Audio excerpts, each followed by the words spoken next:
చూడండి ఇవాళ సమ్మర్లో ఫస్ట్ వాటర్ మిలన్ ఫ్రెష్ గా ఉంది చూడండి ఇప్పుడే హాయ్ అండి ఇగో ఈ సమ్మర్లో ఫస్ట్ వాటర్ మిలన్ మాది ఎలా ఉందో ఏంటో ఇప్పుడు కట్ చేస్తా నేను కట్ చేస్తా చాకది నేను కట్ చేస్తా చెప్పినప్పుడు వినాలమ్మా నీకు కట్ చేసి ఇస్తా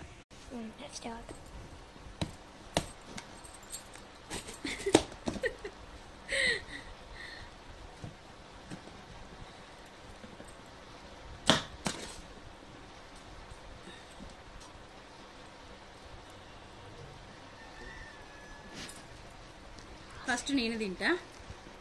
ఎందుకంటే ఫస్ట్ నువ్వు తినద్దు ఎట్లా చెప్పు ఓరే ఫస్ట్ తిను బాగుందా మీకు కూడా ఇష్టమైతే మీరు కొనుక్కొని తినచ్చు ఈ సమ్మర్లో ఇట్లా వాటర్ మిలన్ ఎంజాయ్ చేయాలి ఓకే అబ్బో సర్లే అండి నేను కూడా తినేస్తా వాటర్ మిలన్ ఇంకా సగం ఉంది పక్కకు పెట్టా ఇద్దరమే కాబట్టి చాలు మాకు ఇప్పుడు ఓకే అండి మీరు తిన్నారా ఫస్ట్ టైం వాటర్ మిలన్ నేనైతే ఇప్పుడే తీసుకుంటున్నాను బాయ్ అండి